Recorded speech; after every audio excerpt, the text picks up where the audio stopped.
اس کو بچانا ہے، اس کو سنبھالنا ہے، اور مرنے کے مرتے وقت ایمان لے کر قبر میں جانا ہے۔ ایک بڑی مشہور حدیث ہے جو تقریباً آپ سب کو یاد ہوگی، انما الاعمال بالنیات، یہ تو یاد ہے نا، لیکن ایک اور حدیث ہے، انما الاعمال بالخواتیم، اعمال کا دار و مدار خاتموں پر ہے۔ خاتمہ ایمان والا ہے نا تو اعمال ہیں، میں حج بھی کروں، عمرے بھی کروں، روزے بھی رکھوں، صدقہ بھی دوں، زکوٰۃ بھی دوں، سب کچھ کر لیا کسی نے، لیکن خدا نہ خواستہ اگر ایمان پر خاتمہ نہیں ہوا نا تو کچھ بھی نہیں بچے گا، سب زیرو ہو جائے گا۔ ایمان ہے تو سارے اعمال ہیں، ایمان بچانا ہے۔ اور ایمان کیسے چھن سکتا ہے، اس کی بہت ساری تفصیل ہے، ظاہر میرا موضوع صرف ایک ٹاپک نہیں ہے، لیکن میں کچھ باتیں ضرور بتانا چاہوں گا۔ ایسی روایتیں ملتی ہیں، ایسے علماء کے اقوال ملتے ہیں کہ ایک ایمان چھننے کی وجہ بری صحبت ہے۔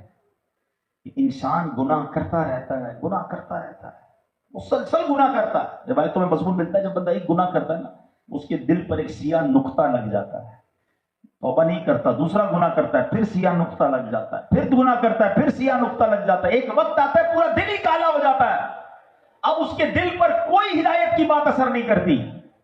آج ایسے کئی لوگ ہیں جن کو آپ نماز کے لیے بلائیں وہ برا بھلا کہیں گے، آپ کو مسجد میں دل نہیں لگتا، اجتماع میں دل نہیں لگتا، جب بھی دین کی بات کرو وہ بیزار ہو جاتے ہیں۔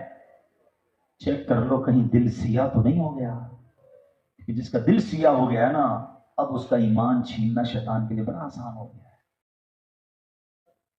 عمل کرنا اب ایسا ہو گیا ہے کہ لوگ آ کر علماء کرام سے پوچھتے ہیں حضرت سنت ہی ہے نا، فرض تو نہیں ہے نا، واجب تو نہیں ہے نا، یعنی ذہن یہ بنا دیا گیا ہے کہ سنت پر عمل کرنے کی کیا ضرورت ہے، سنت ہے تو چھوڑ دو۔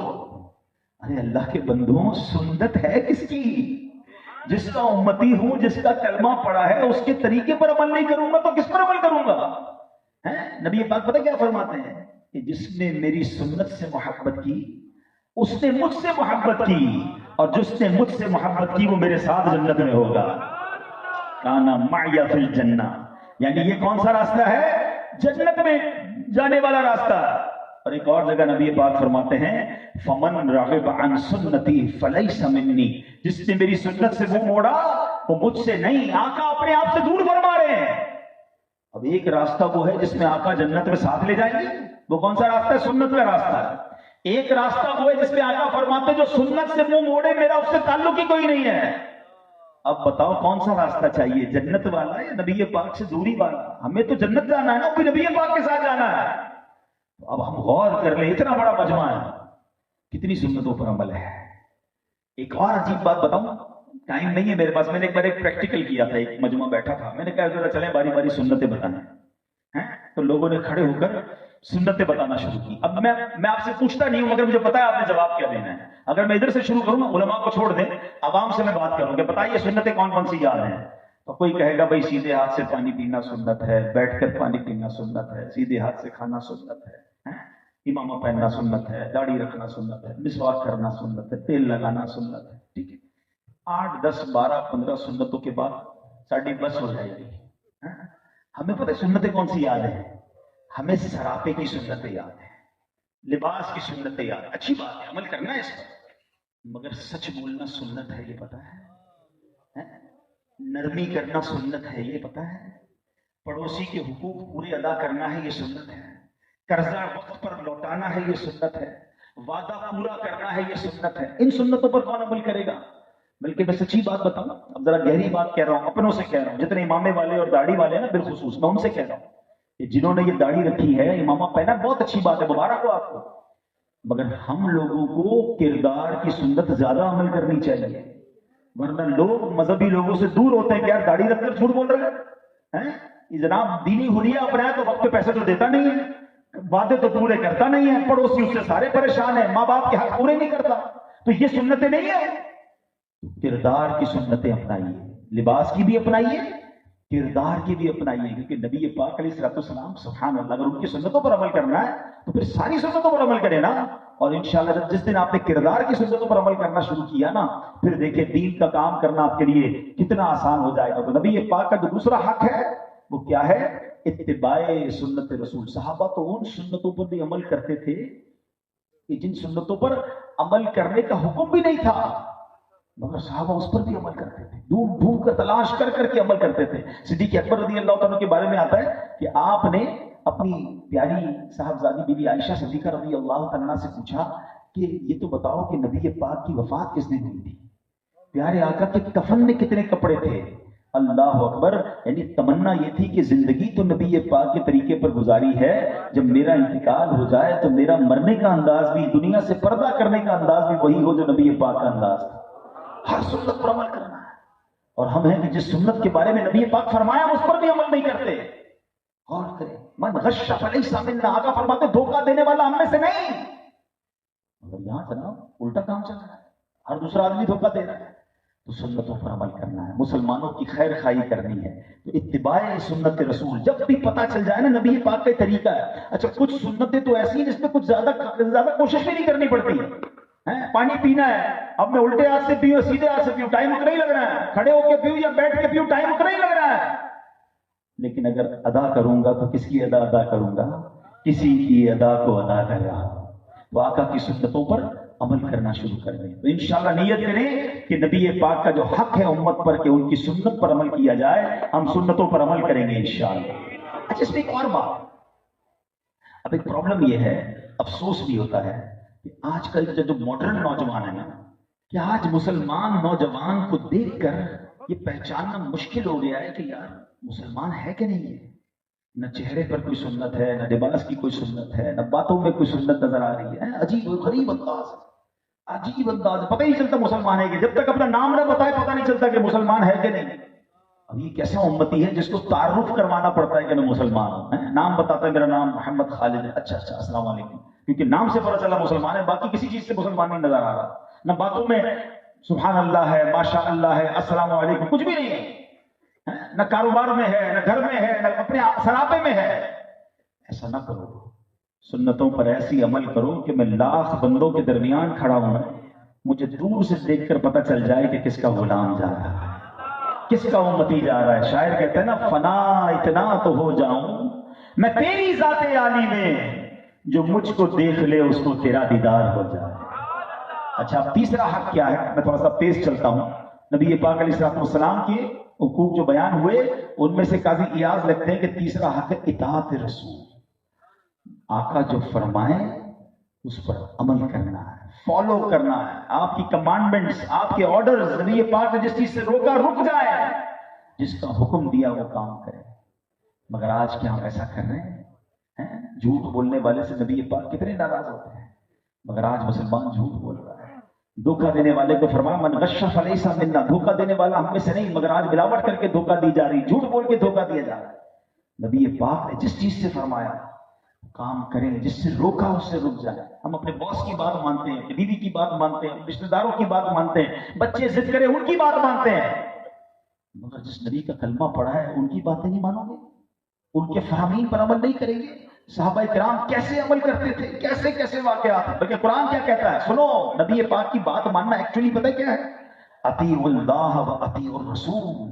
قرآن کہتا ہے حکم مانو اللہ کا اور حکم مانو رسول کا۔ جہاں اللہ کا حکم ماننے کی بات ہو رہی ہے، نبی پاک کے حکم ماننے کی بات ہو رہی ہے۔ ایک جگہ کیا خوب فرمایا قرآن میں، اللہ فرماتا ہے من یطع الرسول فقد اطاع اللہ، کہ جس نے رسول کا حکم مانا بے شک اس نے اللہ کا حکم مانا۔ اعلیٰ حضرت کا ایک شعر بعض اوقات کچھ لوگوں کو سمجھ نہیں آتا، آج زیادہ صحیح سمجھ آئے گا۔ یہ قرآن کی آیت سن لی نا، ترجمہ سن لیا، سنو میرے رضا کیا کہتے ہیں، بخدا خدا کا یہی ہے در۔ کیا کہا قرآن نے؟ من یطع الرسول فقد اطاع اللہ، جس نے رسول کا حکم مانا بے شک اس نے اللہ کا حکم مانا۔ اعلیٰ حضرت کہتے ہیں بخدا خدا کا یہی ہے در، نہیں اور کوئی مفر مکر، جو وہاں سے ہو یہیں آ کے ہو، جو یہاں نہیں وہ وہاں نہیں۔ ارے اللہ کے حبیب راضی نہیں ہے تو پھر رب بھی راضی نہ ہوگا، اور اگر یہ راضی ہو گئے تو انشاءاللہ رب بھی راضی ہو جائے گا۔ ہم نے نبی پاک کا حکم ماننا ہے۔ پھر اگلا حق بتایا قاضی ایاز نے، محبت رسول۔ نبی پاک سے محبت۔ اچھا نعرہ تو ہم سب کا ہے، ابھی میں نعرہ لگاؤں گا اب سب بڑا اچھا جواب دیں گے، غلام یہ رسول میں نہ ہو جو عشق مصطفیٰ تو زندگی فضول ہے۔ بڑا پیارا نعرہ، ہونا بھی یہی چاہیے کہ موت بھی قبول ہے۔ مگر کیا واقعی اگر یہ نعرہ سچا ہے تو جو کہتا ہے مجھے غلامی رسول میں موت بھی قبول ہے، اسے نماز قبول کیوں نہیں ہے؟ نماز اس کی قضا ہو جاتی ہے، کہتا ہے موت بھی قبول ہے۔ آقا فرماتے نماز میری آنکھوں کی ٹھنڈک ہے، مگر یہ محبت رسول کا دعویٰ کرنے والا فجر میں سویا ہوتا ہے، نہ کریں ایسا۔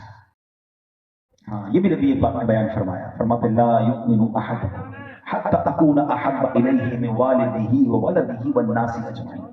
آقا فرماتے تم میں سے اس وقت تک کوئی کامل مومن نہیں ہو سکتا جب تک میں اس کے نزدیک اس کے ماں باپ سے، گھر بار سے، تمام لوگوں سے زیادہ محبوب نہ ہو جاؤں۔ اب بتائیے کہ ہماری نبی پاک سے محبت کتنی ہے؟ کیا گھر بار سے، بیوی بچوں سے، مال سے زیادہ ہے یا کم ہے؟ یہ سمجھنا ہے۔ آج ابھی محبت ہے، مگر جب ہمارے ساتھ کوئی معاملہ ہو، کاروبار میں کوئی ڈیل آ جائے، پیسے زیادہ ہو، تھوڑا جھوٹ بولنا ہے تو بندہ کہتا ہے چلو یار سارا محلہ ہی، ساری مارکیٹ جھوٹ بول رہی ہے، میں بھی تھوڑے جھوٹ بول کے ڈنڈی مار کے پیسے کما لوں۔ پھر کدھر گئی تمہاری محبت؟ محبت تو یہ تھی کہ چاہے مال بڑھ کر آتا، منصب بڑھ کر آتا ہے، ہم ٹھکرا دیتے۔ اعلیٰ حضرت نے کہا تھا نا، میں گدا ہوں اپنے کریم کا، میرا دین پارا نہ نہیں، میرا دین روٹی کا ٹکڑا نہیں ہے کہ میں تھوڑے پیسوں کے لیے دین بیچ دوں۔ آج نیک نمازی سنتوں کے پابند بندے کو بھی کبھی ہم دیکھتے ہیں، اس کے گھر میں جب شادی ہوتی ہے نا تو عجیب تماشا ہے، ڈھول تماشے، ناچ گانے ہیں۔ بندہ کہے یار آپ کو کیا ہو گیا، آپ کو نمازی آدمی تھے؟ تو کہتے ہیں یار کیا کروں، بچوں کی خوشی کے لیے کرنا پڑتا ہے۔ کتنے کیا تمہارا عشق رسول؟ محبت رسول تو کتنی ہونی تھی، گھر بار سے بھی زیادہ تھی۔ بچوں کو خوش کرنے کے لیے کیا ہم اللہ اور اس کے حبیب کو ناراض کریں گے؟ نہیں میرے پیارے اسلامی بھائی، حق ہے نبی پاک کا کہ ان سے محبت کی جائے اور سب سے زیادہ کی جائے۔ اور صحابہ کرام نے یہ پروف کیا نا، میرے پاس وقت کم ہے ورنہ کتنے واقعات ہیں کہ گھر بار سے زیادہ، مال و دولت سے زیادہ، سب سے زیادہ پیار کیا تو نبی پاک سے کیا۔ سر کٹا دیے میرے صحابہ نے، صدیق اکبر نے اپنا پورا گھر کا مال لا کر نبی پاک کے قدموں میں رکھ دیا۔ آقا نے پوچھا ابو بکر گھر والوں کے لیے کیا چھوڑا ہے؟ کیا تاریخی جواب دیا کہ حضور گھر والوں کے لیے اللہ اور اس کا رسول کافی ہے۔ یہ محبت تھی نا، سب چیزوں سے زیادہ پیار۔ اور آج ہمارا حال یہ ہے کہ تھوڑے پیسے، تھوڑا معاملہ آ جائے تو بندہ اپنے دین سے کمپرومائز کرنے لگ جاتا ہے۔ نہیں میرے پیارے اسلام بھائی، حق ہے کہ محبت رسول، نبی پاک سے محبت کی جائے اور سب سے زیادہ کی جائے۔ انشاءاللہ جس دن آپ نے یہ کرنا شروع کر دیا، زندگی کا لطف اٹھانا شروع کر دیں گے، اور پھر انشاءاللہ پیارے آقا سے مزید جب محبت بڑھتی ہے تو رحمتوں کا نزول بھی بڑھ جاتا ہے۔ پانچواں حق نبی پاک کا کیا ہے؟ تعظیم رسول، رسپیکٹ۔ پیارے آقا سے اتنی رسپیکٹ کرنی ہے۔ صحابہ کرام ایسے بیٹھتے تھے نبی پاک کے بارگاہ میں کہ پرندہ سر پر آ کر بیٹھ جاتا تھا، صحابہ کرام ملتے نہیں تھے۔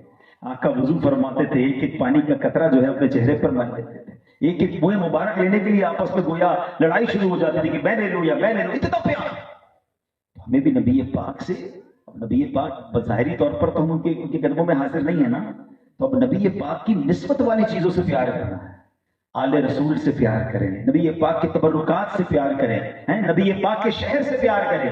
جس چیز کو نبی پاک سے نسبت لگ جائے اب اس کی رسپیکٹ کرنی ہے۔ اعلیٰ حضرت لکھتے ہیں نا، تیری نسل پاک میں ہے بچہ بچہ نور کا، آقا تو ہے عین نور تیرا سب گھرانہ نور کا۔ ہاں پیارے آقا یہ خاندان آپ کی کسی خصلت، کسی بھی نبی پاک سے نسبت والی چیز میں نقص بتانے والا یا اشارتاً کنایتاً ان کی طرف نقص کی نسبت کرنے والا، آپ کی شان کو چھوٹی بتانے والا، اس طرح کا کوئی بھی بندہ جو ہے وہ فوری طور پہ دائرہ اسلام سے خارج ہو جاتا ہے۔